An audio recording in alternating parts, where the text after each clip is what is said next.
Hi everyone, this is Andy 79Z28. Welcome to my little channel. Anyway, today is going to be like part 2 of trimming brass and stuff, prepping brass. I'm still working on 300 Blackout, okay? This is the last of it, but I wanted to go over a few more things. The last video we did I showed me using this to trim the cases close to the overall length, and then using my RCBS Trim Pro 2 powered unit with the 3-way cutter, so it trims and dechamfers and debars all in one shot. Okay, now that's an expensive piece of equipment, so I'm trying to come up with alternatives for everybody. We're all used to the world's finest trimmer and things like that.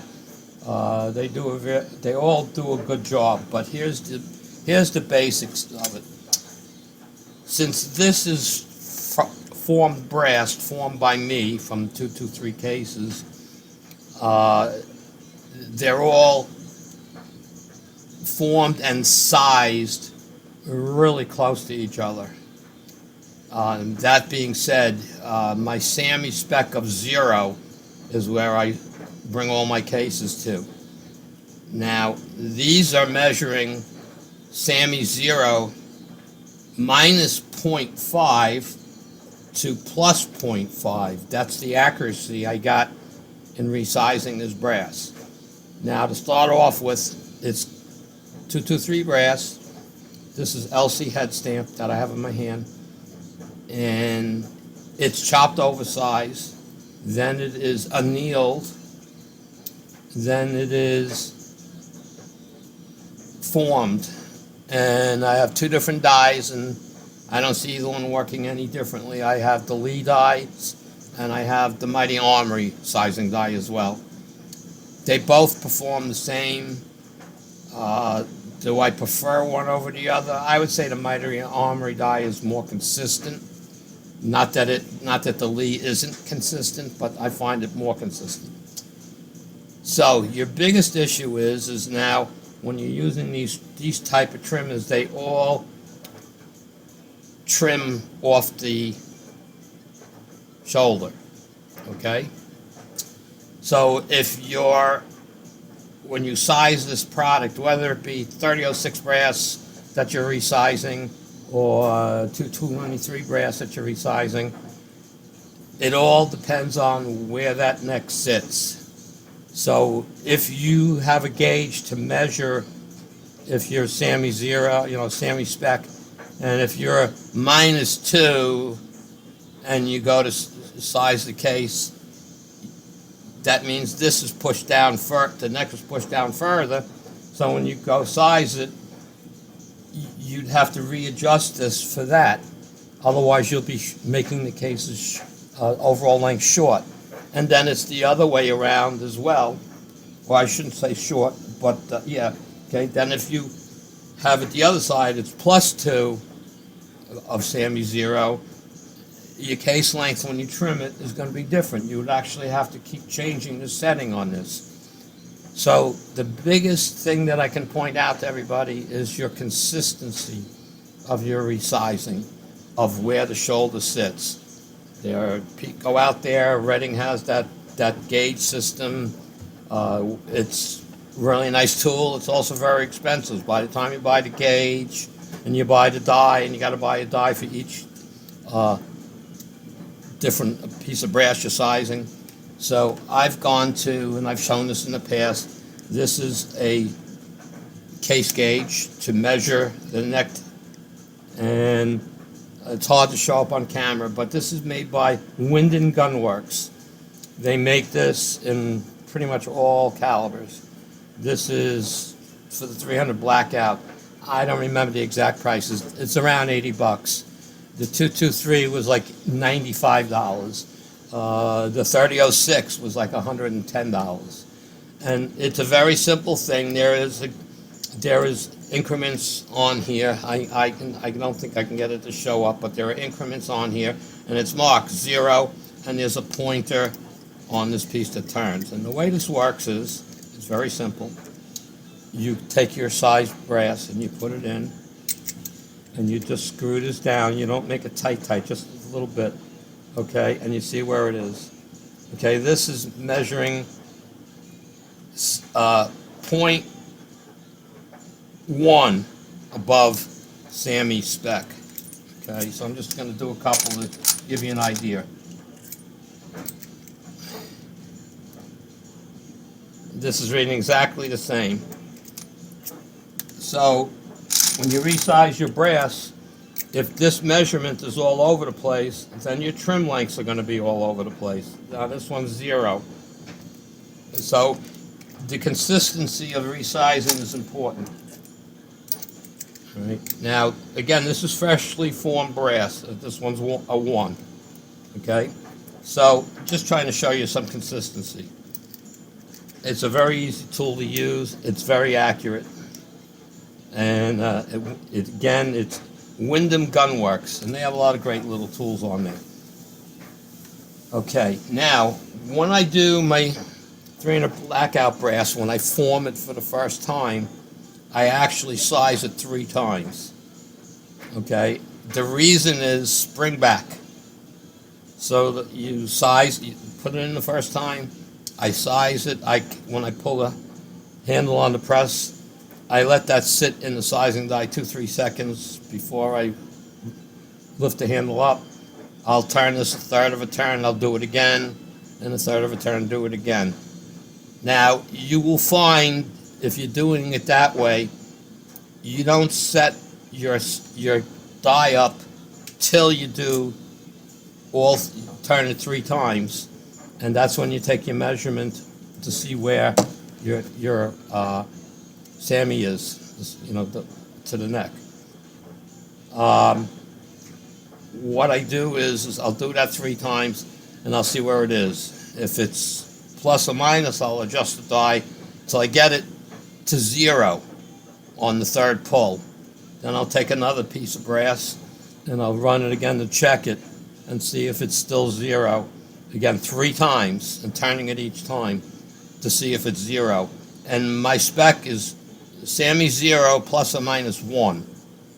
You will get trim cases plus or minus 1. Okay, so I'm setting to 1360.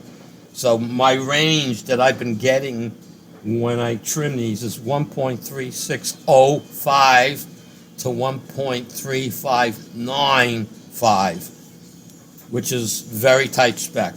Now that's the same with any brass. If you're doing 3006 and it's your brass from your rifle and you're going back to size it, you really need to check your Sammy, okay, for 0 Sammy spec for the chamber. And by doing that, the closer you maintain that resizing to 0, when you go to trim, you'll be more accurate in length, if that makes sense to everybody.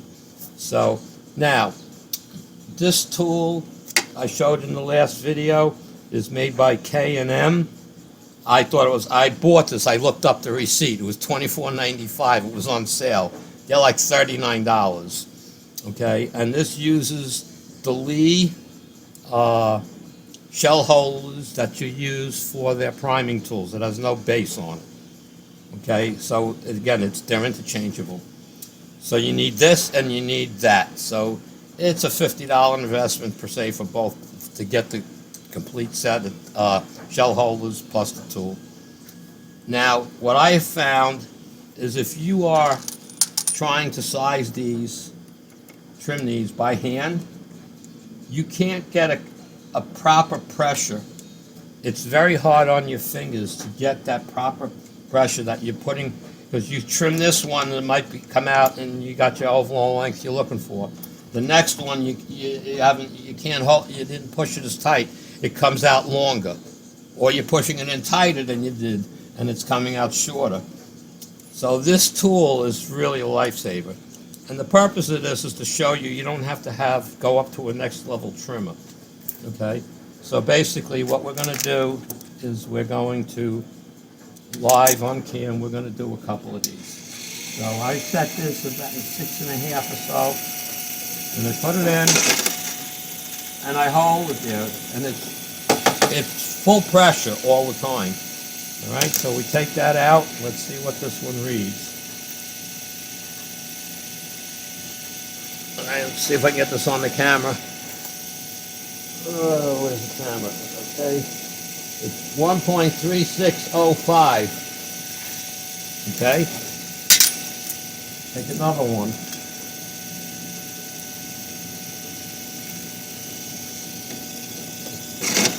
Same thing. A press till it stops cutting, and that's a full press. Take a measurement on this one. Let's see if we can get this in there for you. It's so hard to do things like this. 1.360.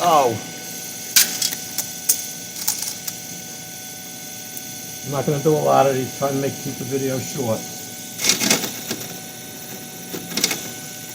Okay, stop cutting. Take this out.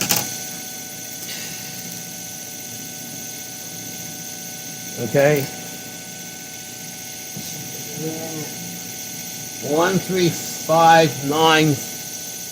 Wait, hold on a minute, it moves. 1.3595. So I'm just trying to show you the consistency can be there. Let me turn this off. I want to get one other thing. Now, a lot of you people have the Lee kit where you can size your brass, you trim your brass with. To me, they all come out short. I mean, shorter than I want them. That handle that holds the shell holder, doesn't work very well. When I try it on here, the brass will actually spin sometimes because of the amount of force you're pressing. So that one's out. Now Lyman makes a kit. A second.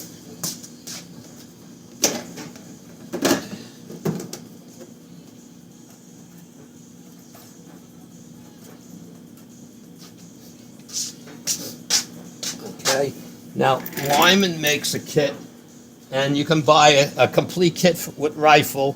It comes with the drill holder, which you chuck this up, okay, and it comes with a shell holder, the base to hold the shell holder.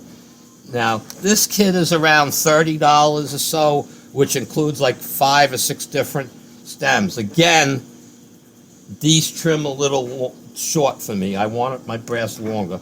But the base of this works the same way, okay? It uses the same shell holders, the Lee shell holders for the priming tools.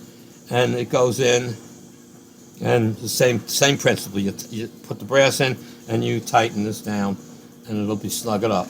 Now, they do sell, I don't know if it's worth it, they do sell like an extender handle for this, so you can get a little more grip. Now, I was using this, and you can be very consistent with this also because it's something you can really hold on to, and it holds the brass nice and tight. Okay, so that is it. It's like I said, I'm trying to make a short video here. We'll do one more. Turn this back on.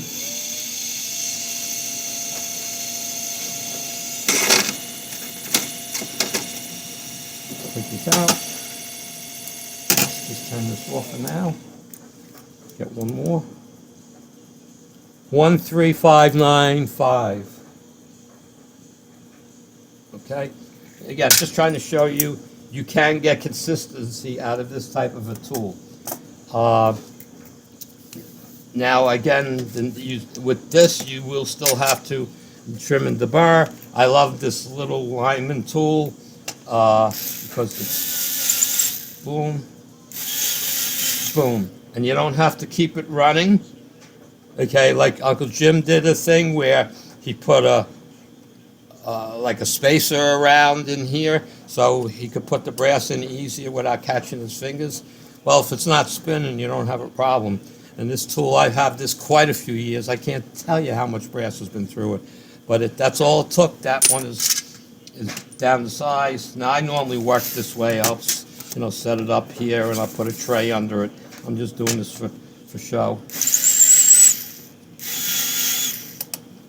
Done. That's how easy this tool is. This is called the Trim Pro Dual, I think. Case Prep Duo, and this is also made by Lyman. Sorry, this is Hornady. Sorry, this is Hornady. All right, so that's it. All right, it's that simple. It's that easy. You can do it. And again, this is the Lyman trim length tool. It comes with this. It comes with the base. It comes with the cutter and a set of stems. Now they sell this a kit for rifle, a complete kit, and they sell a complete kit for pistol. At the same time, you can't buy this. You can buy this with the base. All right, but it's like $25, and the kit is the whole kit's only a few bucks more. So you get the whole kit and you get these trimmers if you like these. These do trim very consistently, but like I said, for me, it's a little short. That's about it. We're going to wrap up this video. Like I said, I was hoping to be a quickie. This is Andy 79Z28, sometimes known as the Zinc Master. Everybody have a great day.